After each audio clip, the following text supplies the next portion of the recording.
Our first story. The BNI has granted lawyers access to the managing director of a quarry company in connection with pictures taken showing vehicles allegedly meant for the National Commission for Civic Education being branded with NDC colors. Lawyer of the MD of Marbles and Granites, Naneje Bafo, confirmed to Newsfile host Samson Ladia Yenini that their clients, Dr. Edmond Ayoni and 2 other security men, were arrested Friday while at work.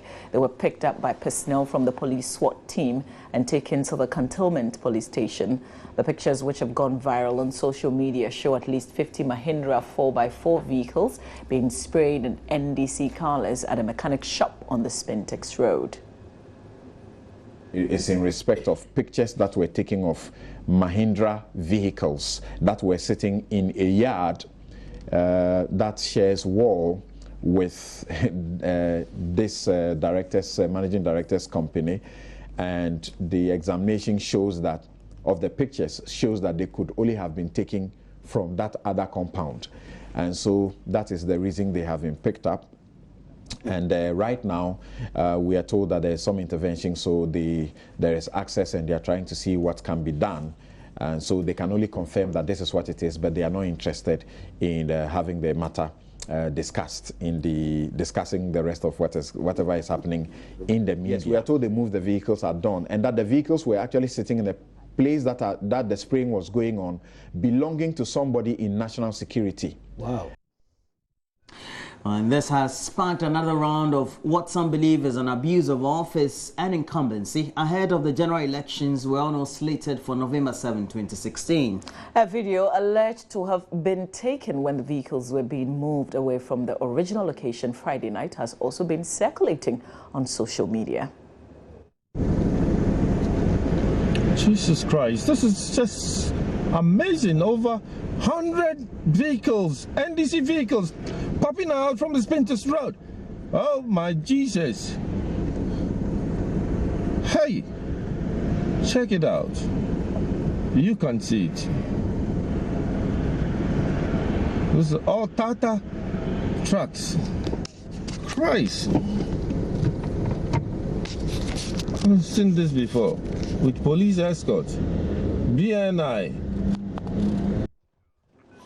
We've seen this before because the current situation as regards the current location of the said vehicles and at which exact location they could be found on the Spintex Road per the video that went viral is out for questioning. And my colleague MFA Ewenama Tiamwa Eli has been finding out about this and has filed this report. So yes, I have managed to locate the yard on the Spintex Road where the alleged 50 4x4 Mahindra vehicles are being branded in NDC colors. I managed to talk to the security personnel on duty here, and he wouldn't allow us entry because he says it's a weekend and nobody is working here, so he can't give us the permission to enter. And it is just a few meters away from the Manette Court on the Spintex Road, and it is on the number 45 plot on the Spintex Road. The name of the company the signpost which is in front of the gate says Camara Limited. And just after that yard is the Granite and Marbles Company. The Granite and Marbles Company whose manager, whose MD was picked up in connection with the video that went viral on social media concerning the vehicles in question. So it is also just a few meters away from the Printex Limited on the Spintex Road. That is the situation here. The place is under lock and key and they wouldn't allow us access. We're trying to get a higher platform so we'll be able to stand on it to capture the vehicles in there, but we couldn't get access. I managed to peep through the window where I saw the security and I could see the vehicles still in there at the background. I couldn't really count the number, but you could see there were quite a lot of the vehicles in there. So we'll bring you a lot more updates on this very subject, and I'm sure following the discussions we'll have this morning and elsewhere, you'll have an in-depth knowledge as to what the current situation is. But let's look at this. President John Dramani Mahama has cautioned against complacency in guarding against possible terrorist attacks. on Ghana. He reiterates the Islamic sect is that of peace, but was quick to express worry at the speed at which some are exploited to perpetuate extremist agenda across the world. President Mahama was speaking at a ceremony to celebrate the birthday of the Prophet Muhammad at Abuabo in Kumasi. Last year, I spoke about the need to live peacefully with our neighbors and to be unyielding to the pull of religious fundamentalism and extremism. I see that the theme for this year is linked to that call for peace.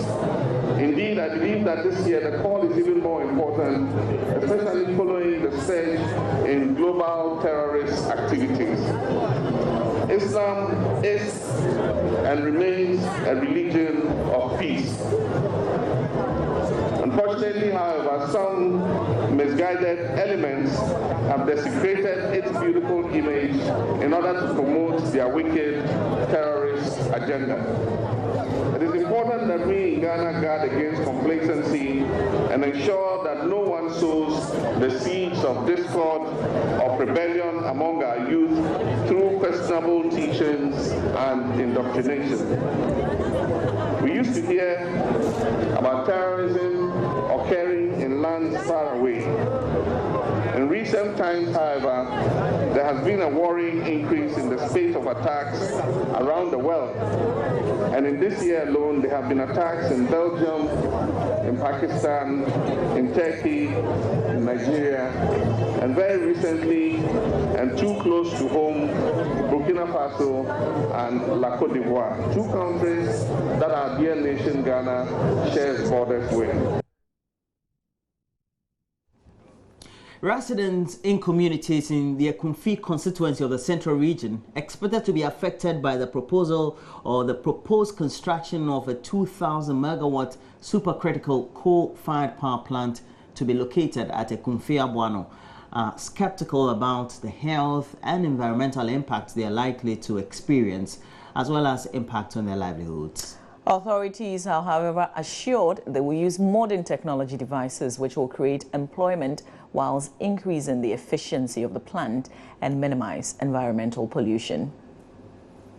The 2,000 megawatt supercritical coal-fired power plant project, which is expected to be constructed by Shenzhen Energy Group from China at a cost of about $1.5 billion, is expected to use about 2 million tons of coal per year. The project, which will be funded through the China-Africa Development Fund, also includes the construction of a coal harbor with approximately 50,000 tons berth and will be constructed in phases. The first phase is expected to commence in September this year.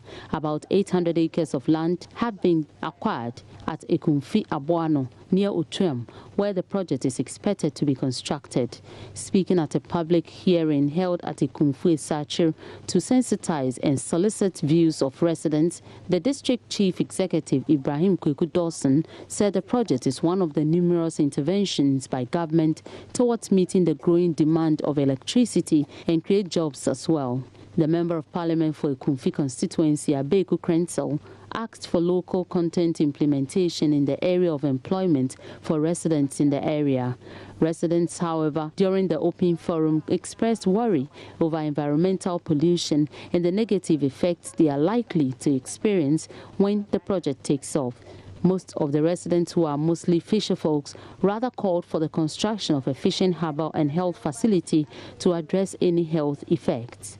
Deputy National Coordinator of 350 Ghana, Farid Shamsuddin, believes the construction of the facility is dangerous and a gamble for Ghana, which will have dark consequences on Ghanaians. In certain quarters, they are rather converting the coal plants from coal plant to thermal plant just to meet emission standard. As we speak, if you follow the presentation, they are talking about growing the European standard.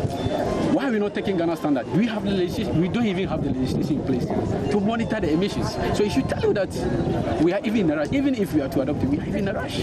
Why can't EPA? My question was specific, but it wasn't answered. Why can't EPA take up the legislation, set up combustion standard for these large plants before it takes off? But they are telling us we are going to work with European standards. But the technical manager for the Volta River Authority, Jacob Brown-Yorson, says the project will use technologies that will minimize any environmental pollution. William Benjamin Peters report. We have to go to the Volta region, where in the Akachi North District, the Assembly is calling for support to expand government commercial farms in the area. Several young people were employed on the farm last year, and the Assembly hopes to employ more. Traditional leaders are therefore also calling for investment in tourism potentials in the area. Joseph Opoku Gakpo has more. Government has constructed an irrigation dam in the area, which has about 30 acres of land nearby. The district assembly is taking advantage of the irrigation project to employ more youth in farming activities on the land.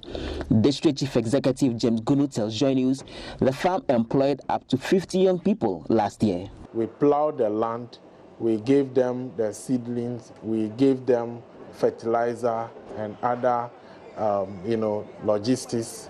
And then they harvested, they cultivated the land, and we shared the produce. It's working fine for now. It's working, but we need to expand it.